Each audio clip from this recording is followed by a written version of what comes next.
I call this the open carry mind reader. Interesting, right? So Bruce Molina is a very respected anthropologist and theologian, describes what the first century personality as one who sees life through or almost exclusively through the lens of honor. And that's kind of what we're unpacking here in our podcast. In the ancient Mediterranean world, their identity wasn't a private matter. It wasn't something that you can even look inside yourself intrinsically and say, this is who I am. So it wasn't something that you discovered by introspection, looking inward to emotions and whatever we do when we're trying to receive, messages about ourselves through introspection. So it wasn't a private discovery. It was something that was publicly bestowed upon you. You were who others said that you were. And we've already kind of talked about that. So self-worth wasn't dependent upon approval of your family or your tribe. It wasn't village or your ethnic group. Honored wasn't just personal pride. It was the currency of social survival or living up to the social matrix or the norms of the whole. And every action was weighed against this question: what will others say? So in this world, conscience wasn't like this internal moral compass guiding personal convictions. It was a shared knowledge of social awareness. So in Latin, the conscience comes from the Latin conscientias-ish. Took 2 years of Latin. That ruined it completely. And in the Greek, that comes from the word suneidesis. And they both mean, again, in that prefix for the Greek word, you can see it's with. So it's with knowledge. It's not self-knowledge, but knowledge with others. Very different from what we view knowledge of today. And so to have a good conscience meant living in alignment with the group expectations, conforming to its norms and values. And this is why we see in the New Testament, Jesus would always perceive and know the thoughts of the Pharisees, kind of as a theological statement or a declaration of his identifying with God, because they believed that only God could see the mind and know the heart of man. In 1 Samuel 16 and 7, it says, God declares, the Lord does not look as mortals see. They look on the outward, that's this thing here, the outward appearance, but the Lord looks at the heart. So only God is able to see the hidden motives of the heart. So when Jesus is appearing to read people's thoughts in the New Testament, like in Mark 2 and 8 and chapter 8 and Luke 5, it's actually the writer embedding into the story for the ancient reader to understand that Jesus is making a claim, or the author, about Jesus's identity of divine authority, a power reserved for God alone. Okay, but today we live in a radically different world. We have moved from this extrospective culture. And I laugh at that because I think I made that word up. I'm going, wow, Mark, Dr. Dahlin, you're a pretty sharp guy. You make up words, don't you? And then, that's how stupid I am, I find out that it is an actual word. So they have an extrospective culture where one's identity was determined, you ready for this, by the external behavior and social validation rather than this, what do I think about myself idea that the Greeks would invent and lay down and develop as it moves Western, right? So, in our, again, Hellenized Greek version of introspection, we believe that our identity is found in ourselves. And we tell ourselves, then, therefore, if that is, in the ancient world, likened to the divine, then we're like our own creators. That our thoughts and our feelings and our perceptions define who we are. But this shift comes at a cost. The rise of the mind readers. And so in 2014, Princeton researchers conducted a study of the Israeli Palestinian hostility, measuring the depth of hatred between the two groups. Then they ran that same test here in the United States, only to find that that same level, if I can use the word hatred, it's only that level of hostility has only gotten worse, or as what it was back in 2014 between Republicans and Democrats. So this feeling of hostility between people on the right and people on the left had the same intensity of hatred as did that between the Israelis and the Palestinians. I mean, this is our country. This is where we live. And from this, that study from Princeton, they coined the term, are you ready for this?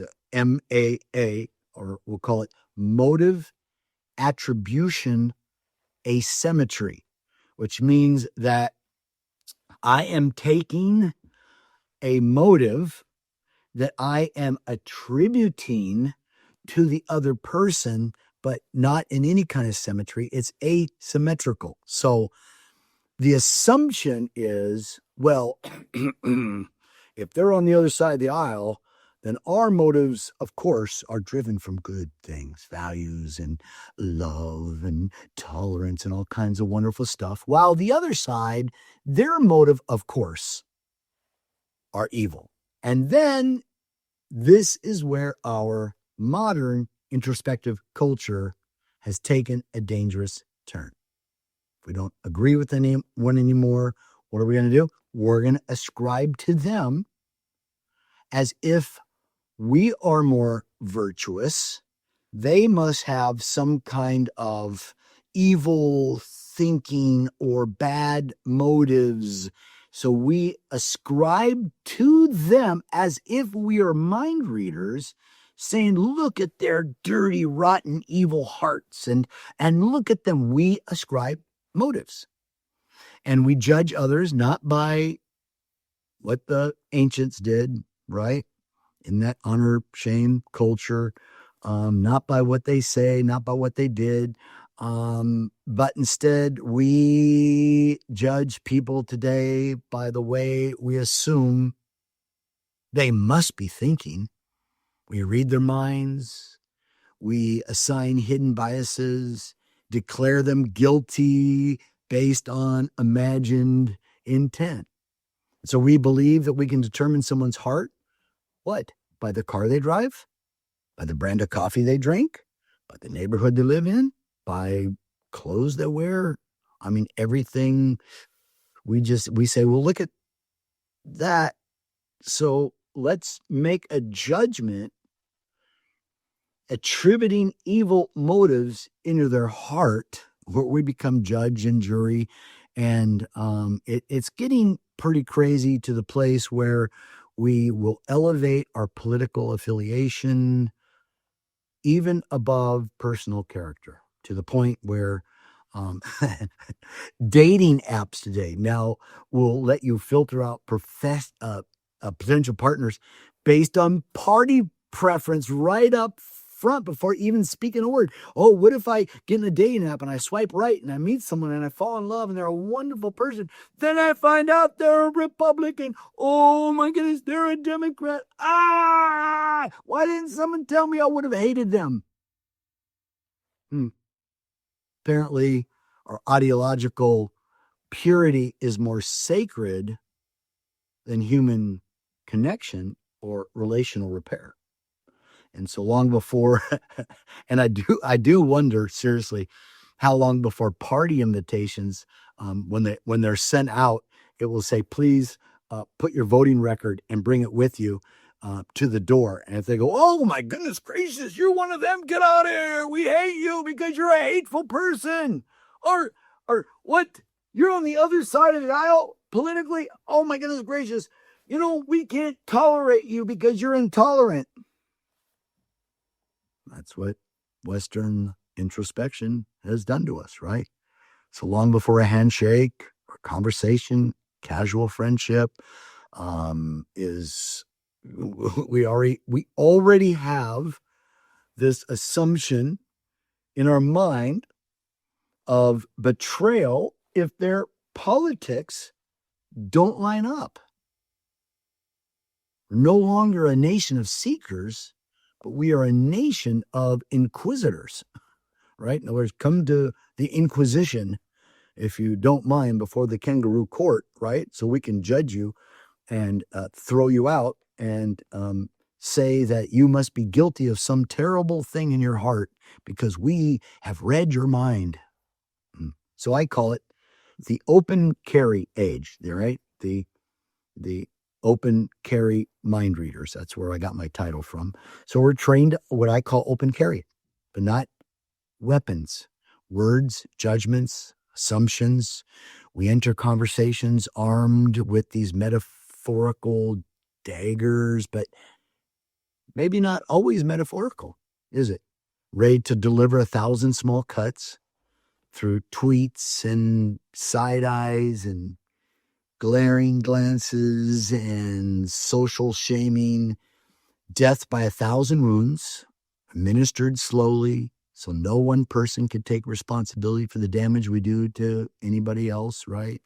We go to college, believe we're getting an education, we're open, we're intellectuals, and we're just going to come out, better people for it. But we find out we're only being trained, right, in the fine art of knife sharpening, right? Learning how to poke and prod and cut and draw just a little bit of blood without ever maybe even getting our hands dirty.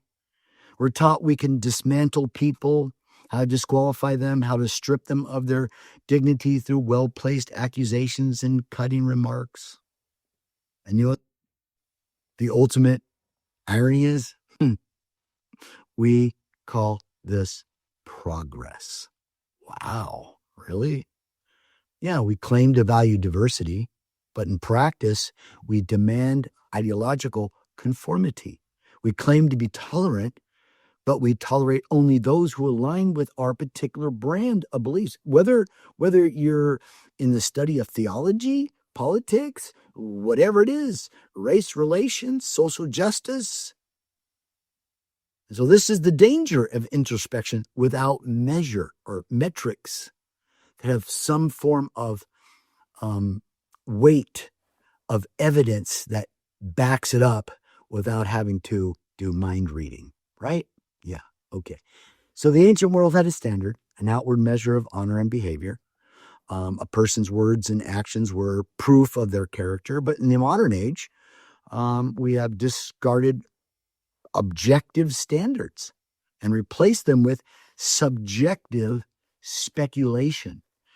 We have become a nation of open carry mind readers, inflicting wounds, right? Believing that our own righteousness, our own virtue, this asymmetry of our own virtue, we condemn others based on our imagined thoughts rather than demonstrated actions. And in doing so, we have traded the wisdom of discernment for the arrogance of presumption. So the question is, what happens when an entire society believes it can look into the heart of others? It doesn't just divide, it destroys. Wow. Therefore, maybe before we assume the motive of others, I would say this is where we can apply the words of Jesus, examine our own hearts. Jesus warned against judging or ignoring the plank in our own eye, Matthew 7. So instead of signing virtue to ourselves and vice to those who disagree, let us ask, are we truly seeking truth or just reinforcing stuff to make us look good in our own eyes or within our group, our own righteousness, let's call it?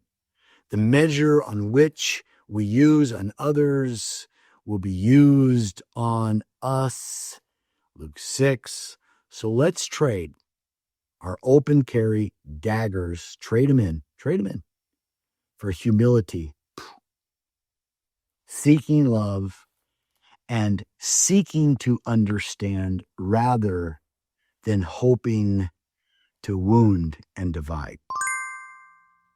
So that was one of my morning sessions through the Bible, my own personal reflection, introspection, conversation. And I just want to encourage you that the world is not just falling apart, around the seams, but because we have moved so far in the West, again, in even our theological doctrine that's shaped out by Western metrics of introspective and guilt innocence, that we've lost our Hebraic roots. And this whole idea of our podcast is to open those up and gain maybe a little bit more meaning. And I'm hoping I shared that with you today. God bless you. Until we see you next time on the Pod Crash, I'm going to say goodbye and I love you.